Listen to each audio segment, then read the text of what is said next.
Bonjour à toutes et à tous, bienvenue dans ce nouveau live, cette nouvelle transmission qui est une collaboration entre Flora de @conscience étoilée et moi-même Sabrina de @elmediocielo. Dans cette émission, nous allons vous parler du changement nodal des nœuds, donc des nœuds lunaires en Vierge et Poisson. Je vais laisser entrer Flora dans la discussion.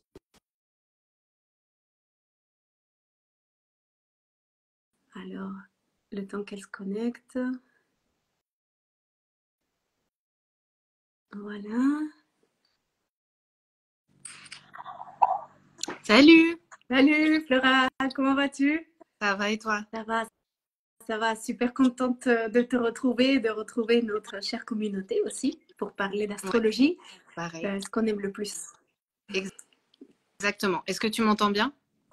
Je t'entends bien, ouais. Ok, super. Bon, changement nodal, changement dans les nœuds lunaires, les nœuds karmiques, ils sont appelés aussi. Donc, ce 12 janvier 2025, les nœuds lunaires vont passer de l'axe Balance-Bélier à l'axe Vierge-Poisson. Exactement. Ça fait partie, disons, des choses de cette année qui va être vraiment une année de changement, 2025. Et en fait, les nœuds, ça parle vraiment de l'ambiance générale. Il reste à peu près 1 an et demi dans une paire de signes, puisque c'est un axe et pas juste une seule position. Et donc, voilà, c'est cette ambiance générale qui va changer. Donc, ça dure 18 mois. Ça commence, comme tu disais, ce dimanche, le 12 janvier, et le nœud nord reste en Poisson et nœud sud en Vierge jusqu'au 27 juillet 2026. Peut-être Oui. pour faire un petit rappel, parce que tout ça, c'est des choses qu'on a déjà vécues. Les nœuds parcourent tout le zodiaque en 18 ans. Donc, ça veut dire qu'en 2016 environ, le nœud nord était à l'inverse, donc en Vierge, le nœud sud en Poisson, donc sur ce même axe, mais à l'envers. Et la dernière fois qu'on a eu cette ambiance comme à partir du 12 janvier, c'était donc il y a environ 18 ans. J'avais regardé, c'était donc courant 2006 et 2007. Donc ça peut être intéressant de vous souvenir ce qui se passait dans vos vies et dans le monde à ce moment-là. Totalement, sachant que cet alignement se reproduit, mais jamais dans le même contexte social, historique et personnel. Donc, ça nous semblait intéressant de vous renvoyer à il y a 18 ans, voir où on en était, et en même temps comprendre que rien ne pourrait se répéter à l'identique parce qu'on est dans un nouveau contexte astral et historique. C'est ça, c'est vraiment le principe de la cyclicité qui nous tient à cœur, dont on a parlé d'ailleurs dans notre podcast, La tête dans les étoiles, c'était le dernier épisode de la première saison. Cette idée que tout revient, mais jamais pareil en fait, parce qu'il n'y a jamais exactement les mêmes positions planétaires. Et voilà, et cette année, comme on disait, est particulièrement propice au changement. Oui, c'est une année de changement, enfin une année et demie qui vont opérer un grand changement. Il y a beaucoup de planètes personnelles et transpersonnelles, surtout des planètes appelées lentes qui vont changer de signe. Ça n'arrive pas tous les jours. Mm. Ça arrive peut-être une planète par an qui change, mais cette année, il y en a plusieurs qui vont changer. Donc, ça marque un grand bouleversement, un grand changement qui va après être fixé quand les nœuds entreront dans l'axe suivant qui est Verseau et Lion, mais ça, ce sera dans 1 an et demi. Enfin, en fonction du moment où vous verrez cette vidéo, ben voilà, ça sera Ouais. dans la date que tu as spécifiée. Voilà, l'été 2026. Été 2026, voilà. À ce moment-là, cette énergie de changement qui commence maintenant va commencer à se fixer. Mais là, on entre vraiment dans cette étape de transition, de bouleversement et de changement. Ouais. Oui, je pense vraiment que le nœud nord, notamment en Poisson, va venir vraiment accompagner, presque aider peut-être, enfin j'espère en quelque sorte, tout ce processus de changement qui va avoir plein de couleurs différentes, qui va se dire de plein de façons différentes en lien avec toutes ces planètes qui vont changer de signe. En fait, d'ici à l'été, il y a 5 ou 6 planètes qui vont changer de signe. Comme tu disais, Sabrina, ça arrive quand même assez rarement qu'il y en ait autant en même temps. Donc, c'est vraiment un moment fort. Ça me fait penser à 2020, en fait, quand on parlait déjà en 2019 de Pluton et de Saturne qui était en Capricorne, etc. On sentait que ça allait être une année où il y avait plein de choses qui allaient s'effondrer. Bah voilà, ça n'a pas été en dessous de nos prévisions, quoi, de nos attentes. Oui, totalement. Et du coup, qu'est-ce que ça va remarquer? Qu'est-ce que ça veut dire les nœuds lunaires? Eh ben, ce seront les moments où il y a des éclipses, où ça va le plus bouger. C'est-à-dire que cette énergie, collectivement et individuellement, elle restera active, mais il y a des moments où elle va s'activer davantage. Et ça sera pour les éclipses. Donc, à chaque moment d'éclipse, on va reposter cette vidéo, comme ça vous pouvez regarder, ça va vous faire un rappel à la fois de ce qui pourrait se passer au niveau collectif et à la fois de ce qui pourrait se passer au niveau individuel, parce que après cette vidéo que nous enregistrons maintenant en live, il y aura une autre où nous allons parcourir le zodiaque par ascendant pour que vous puissiez voir où est-ce que ça va, enfin dans quel domaine de votre vie va impacter le plus ce changement nodal. Exactement. Du coup, on va peut-être entrer dans le vif du sujet pour vous expliquer de quoi il s'agit. Qu'est-ce que ça veut dire le nœud nord en poisson? Qu'est-ce que ça veut dire le nœud sud en vierge? Sabrina, tu voulais partager une expérience, je crois, que tu as vécue. Oui, en fait, c'était une histoire que nous voulons vous emmener parce qu'on trouve que c'est en lien avec cet axe. Et ben, je vais commencer en fait par vous raconter comment ça s'est passé. J'étais en voyage en Patagonie. Il y en a qui savent que je viens d'Argentine, comme toi Flora. Et du coup, j'étais en Patagonie argentine avec ma mère. Et on faisait une excursion pour voir les baleines depuis un bateau.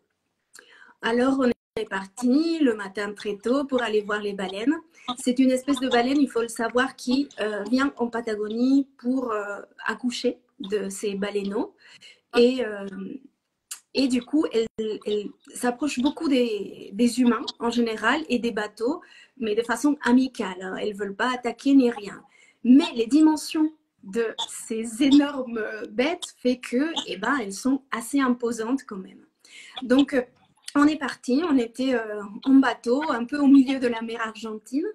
Et à un moment, il y a des baleines, enfin, on les voyait de loin, on prenait des photos, on discutait, on était émerveillés et tout. Et à un moment, il y en a une qui s'approche avec son petit baleineau, enfin, petit entre guillemets, oui. Son petit baleineau qui pèse des tonnes. Et du coup, le capitaine décide d'éteindre le moteur pour pas les blesser. À ce moment-là, cette baleine décide de passer sous le bateau avec une lenteur et enfin une cadence qui a aussi donné un rythme à nos respirations parce qu'on s'est dit, ok, si là, elle se sent agressée ou je ne sais pas, si elle décide de bouger, de faire quoi que ce soit, en passant sous le bateau, nous, on est tous noyés dans la mer, hyper froide, voilà, on est congelés. Donc, c'est un moment où j'ai pris conscience, en fait, de comment notre vie, elle tient à un fil et comment l'immensité de la mer et de ces animaux énormes font que nous, on n'est que une toute petite crotte, je dis parfois, mais une toute petite chose au milieu de la mer, comme une goutte finalement, au milieu de la mer. Notre vie était dans les mains de cet animal et notre souffle s'est un peu coupé. C'était un moment suspendu. Wow. Et quel est le lien du coup avec cet axe nodal? Oui, bah, cette histoire, elle est forte et elle révèle bien l'idée que les poissons, qui est le dernier signe du zodiaque, c'est vraiment ce moment de communion avec le tout, d'un espèce de zoom out qui nous fait nous sentir, comme tu dis, une goutte, une toute petite chose de rien du tout au milieu de l'univers. Et le fait d'un coup d'avoir cette proximité avec cet être vivant gigantesque, voilà, ça montre aussi cette idée qu'on fait partie, cette idée, je dirais même cette sensation, parce qu'avec les poissons, on est plutôt dans l'ordre de la sensation que les idées. C'est mon côté verso qui amène aux idées. Mais donc la sensation qu'on fait partie de quelque chose de beaucoup plus grand qui nous dépasse et qu'on est voilà, une toute petite chose au milieu de l'univers. À l'opposé de l'énergie de la Vierge, n'est-ce pas, qui, elle, va au détail. Je parlais de zoom out avec les poissons, on a vraiment une image de l'univers entier, alors que l'énergie de la Vierge, elle va aller voir le moindre petit détail, le moindre petite chose, de moindre bouton sur notre peau ou la moindre tache sur la nappe ou sur le téléphone ou quoi que ce soit. Donc c'est un peu sur ce contraste-là, sur ces deux dimensions-là que se joue l'énergie en question. Tout à fait. Je pensais aussi au fait que si j'étais restée en ville avec le train-train de ma petite vie quotidienne, en ayant à la boulangerie, au travail, en rentrant, en répondant à des messages, je n'aurais jamais pu connecter avec cette sensation de vastitude, de vaste, non, d'éternel, presque d'infini. Donc, la Vierge, c'est un peu ces routines et ces choses qu'on fait à répétition chaque jour. Exactement. Et le poisson, il nous connecte avec quelque chose de beaucoup plus transcendant, beaucoup plus profond. Et c'est cet axe-là qui est appelé à être revu pendant ces 18 mois, du coup. Et donc, on va avoir le Sud en Vierge, donc on va nettoyer toute cette question de faire automatiquement des petites actions qui s'enchaînent les unes après les autres pour connecter vraiment avec ce vaste, avec cet infini et ce qui nous porte finalement, qui nous fait comprendre qu'on est des êtres spirituels et voilà, qu'on n'est pas que ce que l'on fait au quotidien et au travail, mais qu'on est quelque chose de beaucoup plus grand que ça. Ce qui me vient, c'est presque une redéfinition identitaire même, c'est-à-dire de se rendre compte qu'on n'est pas juste un corps, parce que la Vierge aussi, puisqu'elle est en lien avec la matière et le concret, elle est en lien avec le corps ici maintenant, mais on est aussi, et c'est comme ça qu'on se définit souvent, à travers l'image qu'on donne, l'image de soi-même et de son corps, alors que l'énergie des poissons, elle nous invite à communier et à se rendre compte qu'on est aussi à un niveau beaucoup plus large. Juste techniquement, disons que cette idée d'axe de nœud nord et de nœud sud, c'est vraiment l'idée d'une direction. Donc en fait, c'est comme si l'ambiance, l'énergie de l'année et demie qui vient, elle nous invite peut-être à vivre des expériences comme celle que Sabrina vient de nous raconter, donc en allant vers les poissons. Elle nous invite à aller vers l'énergie des poissons, comme tu viens de le dire, de nettoyer la zone vierge, de nettoyer les ombres en lien avec l'énergie de la Vierge qu'on a tous en nous. Hein. Là, il ne s'agit pas de personnes qui ont le soleil ou la lune ou l'ascendant en Vierge ou en poisson. Là, on parle de tout le monde. Voilà, et d'aller donc vers cette énergie des poissons. Oui. Du coup, en parlant de nœud sud en Vierge, qu'est-ce qu'on va nettoyer toutes et tous dans nos vies? Eh bien, les rigidités et le non-sens dans le faire. Le fait de faire jusqu'à l'épuisement, quand on n'en peut plus, tellement on donne, on fait. Et ben, le fait de tout caser dans des structures pour que tout fonctionne au mieux, le fait de vouloir tout optimiser pour que ce soit utile et tout ça, ben, ce n'est pas que ça va tomber, mais ça va être vraiment appelé à être revu. Comment on conçoit la productivité finalement pour lui donner beaucoup plus de sens, un sens plus aligné avec notre existence, comme tu disais tout à l'heure. Oui, c'est ça. Tu as utilisé le mot productivité, c'est ce qui me venait en t'écoutant. Et c'est vraiment ça qui est un mot tellement important dans notre société capitaliste où ce qui est important, c'est d'être productif. Que peut-être justement il y a quelque chose de ça, d'une hyper-productivité, d'un travail incessant. L'énergie de la Vierge, elle est en lien avec le fait de se sentir utile. On veut se sentir utile et il y a comme si utilité égale productivité. Il y a vraiment quelque chose de cet ordre-là et peut-être que cette énergie avec le nœud nord en poisson va nous inviter à dépasser ça, peut-être à trouver un sens ailleurs. Ce qui me venait, on en avait parlé avec Sabrina, c'est l'idée du burn-out. Si tu veux développer ça, peut-être toi qui en sais plus en psychologie. Oui, c'est vrai que c'est super à la mode dans le domaine de la psychologie, le burn-out parental, le burn-out au travail, peu importe. C'est-à-dire, ce sont des tâches pour lesquelles on met au service non seulement notre corps physique qui a une forme concrète, mais aussi notre psychisme. Et du coup, on donne tellement qu'on ne se donne pas à soi. On s'oublie tellement on donne aux autres et on arrive jusqu'à l'épuisement et du coup à une remise en question de soi. Enfin, on touche un peu aux enfers, c'est-à-dire qu'on va dans un lieu où on est vraiment victime. On n'est plus dans cette position de puissance où on fait ce qui est tellement valorisé, comme tu disais, pour la société capitaliste, pour aller vers un lieu de victimisation, mais vraiment de victime, parce que finalement, on est victime de notre propre idée de ce qu'est la productivité. Oui, c'est ça, l'énergie de la Vierge, elle veut se rendre utile, se sentir utile. Il y a cette notion de service qui est très importante, mais à l'excès, et puis d'autant plus que là, on parle du nœud sud, donc on parle des ombres de la Vierge, effectivement, il peut y avoir cette notion de victime parce qu'on est tellement à la disposition qu'on finit par être utilisé par un système, par un chef, par Collègues, toi, ah, par oui. des collègues, par soi-même aussi d'une certaine façon, dans le fait de ne pas mesurer ses propres limites, quoi. Totalement pas mesurer ses propres limites, c'est ça. C'est comme si la Vierge, en voulant être au service de façon tellement concrète, elle s'oubliait, comme on a dit tout à l'heure, et aussi une part d'ombre de l'énergie de la Vierge. Encore une fois, on ne parle pas de personne ici, on parle d'une énergie que nous avons toutes et tous. Une part d'ombre, c'est aussi la question du contrôle. La Vierge voudrait tout contrôler, maîtriser.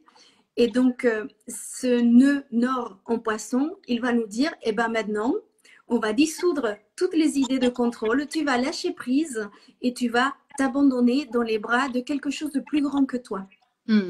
Oui, j'ai encore une fois cette image de zoom out qui me vient. J'ai vraiment l'impression que c'est ça le mouvement, comme si ça nous emmenait à presque relativiser certaines choses du quotidien, certains soucis, problèmes, pour voir une image plus grande des choses et se replacer dans un cadre plus large.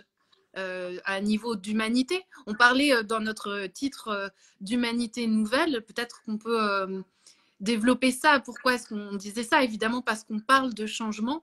Qu'est-ce que t'en dirais, toi, Sabrina? Par rapport à cette nouvelle humanité, en fait, moi, tel que je vois les choses, c'est que ce nœud nord vient nous dire, OK, vous avez une routine, vous avez des choses à faire chaque jour, mais si vous vous unissez pas dans un collectif, enfin ça viendra aussi après avec l'énergie de poisson, mais si vous vous reconnaissez pas des êtres humains et vous continuez de croire que vous êtes des machines à produire, eh ben ça va pas le faire. Parce que maintenant, il y a des sujets humanitaires qui sont importants à d'être vus finalement et auquel il faudrait porter notre attention plutôt qu'à notre petite vie quotidienne, et ben, comment on contribue à quelque chose de plus grand en nous reconnaissant des êtres humains sensibles, pleinement sensibles, capables de compassion envers des personnes qui sont en train de souffrir, des personnes, des êtres, hein, parfois l'énergie du poisson entre en empathie avec aussi des animaux, tout type de minorité, tout type de victime en fait. L'énergie du poisson, elle est compassion à l'extrême. Donc, cette énergie nous invite vraiment à trouver cet espace en nous de compassion, d'empathie pour celles et ceux qui n'ont pas tout ce que nous avons et à qui on peut aider, c'est-à-dire se rendre disponible et au service sans comptabiliser dans notre petit tableau Excel combien ça va nous donner, combien ça va nous coûter, mais plutôt donner par amour, dans un élan d'amour inconditionnel envers l'humanité. Moi, je pense beaucoup à la guerre qu'il y a en ce moment, aux guerres. Non, au sens Oui, oui. Et tu parles de guerre, je voulais dire justement que les nœuds juste avant, on l'a dit au début, étaient dans l'axe bélier-balance. Le nœud nord était en bélier pendant 1 an et demi, enfin il l'est encore jusqu'à dimanche, et qui parle de guerre, évidemment. C'était le nœud nord, donc c'était d'aller vers la guerre. Il y avait quelque chose, on en avait parlé il y a 1 an et demi ensemble, d'aller vers comment dire, les combats qu'on veut mener, de pouvoir, enfin voilà, dans un sens plus positif de la guerre. Mais en tout cas, il y avait quelque chose de l'ordre de la guerre qui était favorisé, on va dire, pour le meilleur et pour le pire finalement. Et c'est intéressant parce que vous remarquerez peut-être que le nœud nord était en bélier et il passe maintenant en poisson. Il va à l'envers du zodiaque. Les nœuds bougent dans le sens inverse du zodiaque. Et donc, c'est pas un ordre auquel on est habitué. Mais c'est intéressant de voir cette transition du bélier qui représente à la fois la guerre, mais aussi l'individu, le moi, puisque c'est le premier signe du zodiaque, c'est vraiment le moi, l'ego le plus nu, quoi. À ce signe des poissons, qui est le dernier signe du zodiaque. Mais le zodiaque, c'est une roue, donc c'est le dernier, mais c'est aussi l'avant-premier. Enfin voilà, c'est quelque chose qui s'enchaîne. Et donc de passer voilà, de cette notion de guerre à cette notion de compassion, de cette notion d'ego à une notion de je fais partie d'un grand tout qui me dépasse et qui est beaucoup plus large que moi. Oui, à la dissolution de cet ego. D'autant plus qu'il y aura Neptune qui va entrer en bélier et Saturne aussi. Donc oui, il y aura une dissolution de l'ego pour aller rejoindre quelque chose de plus vaste dans l'humanité. Et en préparant ce live aussi, on pensait à d'autres façons de se rejoindre. Moi, j'ai pensé à la guerre, la question humanitaire. Mais toi, Flora, tu évoquais aussi quelque chose en lien avec la nature et l'écologie. Oui, en soi, parce que je pense que le signe de la Vierge est lié à l'écologie. Puisque c'est un signe de terre et qui représente le corps. Donc le corps, notre corps dont on parlait, notre propre enveloppe, mais aussi la terre comme un corps finalement. Et donc comme c'est le nœud sud, on est dans ces ombres et le rapport à la planète et à l'environnement, il est au plus mal. Il est au plus mal. Enfin, ça paraît absurde de voir à quel point les chefs d'État du monde entier font si peu ou vraiment rien, ou même au contraire, de l'intérêt de la planète, qui est aussi notre intérêt. Enfin, on voit quand même des catastrophes naturelles qui sont de plus en plus violentes enfin, voilà, presque tout le temps. C'est assez fort. Donc voilà, de voir qu'est-ce qui peut se passer cette année et demie en relation à ça, je pense que c'est une des thématiques importantes, effectivement. C'est ça, c'est penser la planète Terre comme un corps, parce qu'il est concret, c'est de la Terre, oui, et la Vierge, c'est un signe de Terre. Donc ce parallèle que tu fais entre notre corps et le corps dans lequel on vit, cette planète, ça me semble super intéressant. Et du coup, ça nous fait penser aussi à la question de l'écoféminisme. Peut-être qu'il y en a parmi vous qui sont déjà initiés à ces idées, qui connaissent un peu l'écoféminisme, mais il y en a qui ne connaissent pas. Et donc, c'est un mouvement qui parle justement de comment on utilise les corps des femmes de la même façon qu'on utilise la terre jusqu'à l'épuiser, comme si elle était jetable finalement. Et donc, il y a une auteure qu'on voulait vous emmener qui s'appelle Starhawk, ou Starhawk, je ne sais pas, ça dépend comment on le prononce. Et donc, elle parle beaucoup de cette notion du corps de la femme, des femmes, et du corps qu'est la planète finalement, comment on défend ses droits, les droits sur notre corps et les droits de la planète finalement. Oui, c'est ça. Et je rajouterais à ça aussi, ça rejoint cette notion de victime dont on parlait tout à l'heure, hein, parce que je rajouterais aussi l'aspect colonial. C'est-à-dire en fait la terre, les femmes et les divers peuples de la terre autres que les occidentaux qui ont été dominés. Enfin, il y a vraiment cette idée de domination. De patriarcat, etc., de l'homme blanc finalement par rapport à tout ça. Donc on parlait tout à l'heure de cette question de victime, etc. Et on voit qu'il y a plein de choses qui bougent par rapport à ça. Par rapport à toutes ces questions-là et voir comment on peut... D'ailleurs, cette idée d'écoféminisme, c'est aussi il y a quelque chose de très poisson dans le fait, dans l'idée de convergence des luttes, de se rendre compte qu'on est ensemble et que quel que soit ce qui nous motive, ce qui nous bouge, justement, cette année et demie où le nœud nord était en bélier, qui vient justement nous faire sentir peut-être quelles sont les causes qui nous font vibrer, quelles sont les luttes, les combats que l'on veut mener.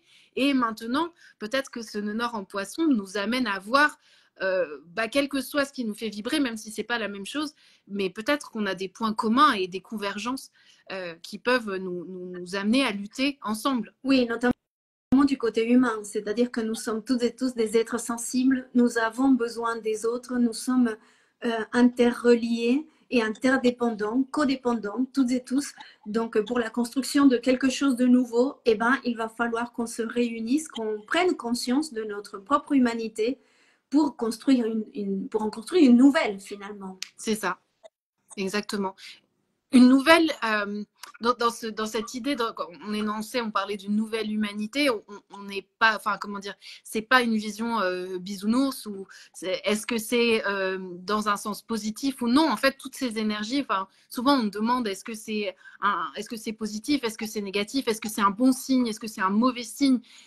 En fait, toutes ces énergies, elles sont là sans se poser la question du bien et du mal, qui sont des notions humaines. Donc, on parle de nouvelle humanité, on espère que ce sera pour le mieux et avec un maximum de conscience. Et c'est pour ça qu'on vous en parle, et c'est pour ça que, voilà, que l'astrologie, enfin voilà, c'est notre façon à nous de comprendre tout ça, mais il y en a plein d'autres de toute façon. Mais ça peut aussi être pour le pire. Enfin, je pense que ce sera un mélange de toute façon de tout ça. Effectivement, il va y avoir, tu disais tout à l'heure que Neptune et Saturne, dans les prochains mois, vont entrer dans le signe du Bélier. Donc, les questions de guerre vont continuer très fort, d'où cette importance. C'est pour ça que je pense que ce nœud nord en poisson est vraiment quelque chose qui va nous accompagner et peut-être faciliter, voilà, en espérant qu'on arrive à aller vers ces idées de compassion et de sensibilité, de se souvenir qu'on fait partie de ce corps humain, en quelque sorte, pour nous aider à transiter et à vivre ces périodes de changement intenses. C'est ça, parce que le nœud nord, il veut la paix. Oui. Donc, il y aura cette question de la guerre et cette tendance vers la paix, et la question d'arrêter de produire pour s'ouvrir vers quelque chose qui rend la compassion et la paix possible en tant qu'être hypersensible. Hein. Et donc, dans cette année et demie, dans ces 18 mois, il s'agit plus de rêver l'humanité que l'on voudrait, c'est-à-dire l'imaginer.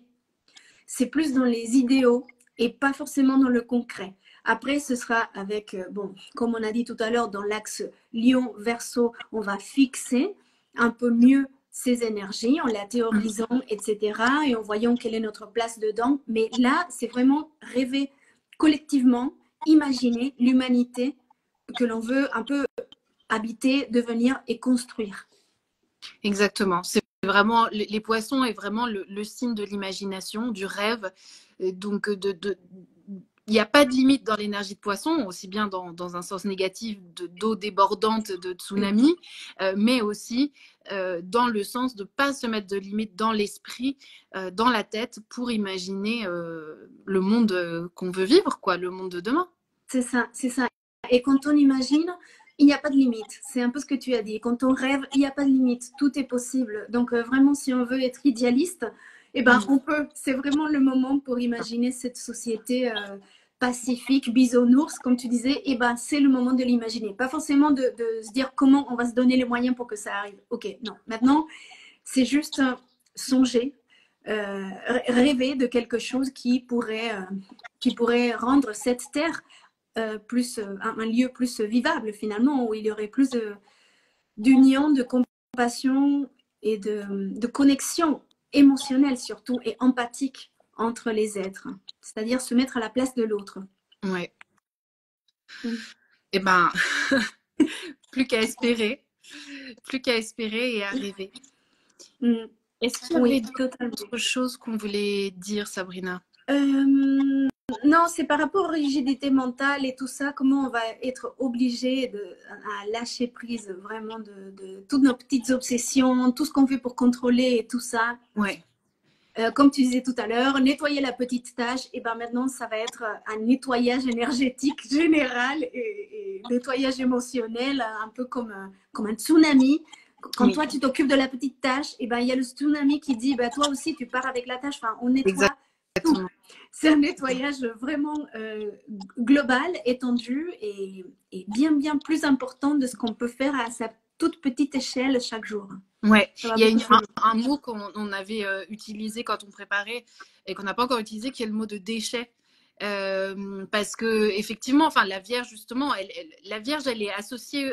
Vous savez que chaque signe est associé à une partie du corps humain, et la Vierge est associée aux intestins qui sont là pour trier et voilà, garder le bon et dégager le mauvais, c'est-à-dire les déchets. Donc il y a vraiment quelque chose de cet ordre-là dans l'année et demie à venir, peut-être de meilleure visibilité des déchets, de qu'est-ce qu'on en fait. Et je reviens à la question écologique aussi, qu'est-ce qu'on fait des déchets concrètement, mais vraiment imaginer le mot déchet au sens large et pas juste concret, voilà, des déchets de la société aussi, qu'est-ce qu'on en fait, qu'est-ce qui se passe avec tout ça. Au niveau individuel, ça serait plus peut-être sortir la poubelle mentale plus souvent.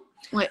Peut-être faire plus de méditation, faire plus de yoga, plus de choses qui nous connectent avec quelque chose qui nous dépasse pour aller au-delà de nos pensées. Parfois, parce que c'est vrai qu'une autre ombre de la Vierge peut être celle de l'autocritique excessive, c'est-à-dire de trop réfléchir, de surréfléchir même, d'anticiper tous les scénarios possibles. Donc ici, on va nous appeler au calme vraiment, à la paix intérieure pour construire la paix dans le collectif. Donc oui, la question de déchets, c'est aussi un déchet mental. Cette croyance que j'ai, ce dialogue interne que j'ai, est-ce qu'il est vraiment au service de ce que je voudrais voir construire dans le monde, ou est-ce que ça ne fait que me sentir inapte ou peu constructif, peu productif, inutile, parce qu'il y a ça aussi, hein, la Vierge, elle peut se sentir très vite inutile.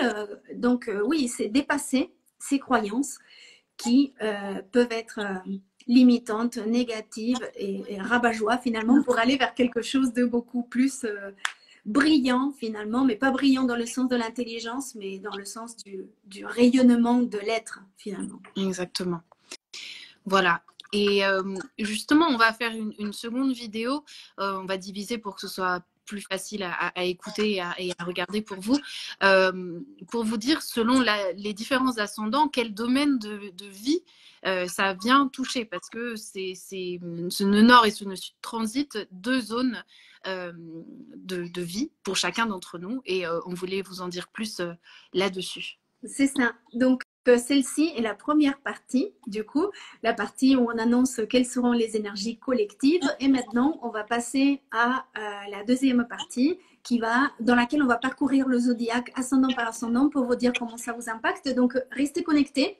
On quitte cette vidéo et on recommence une autre dans quelques minutes. Super. À tout de suite. Merci.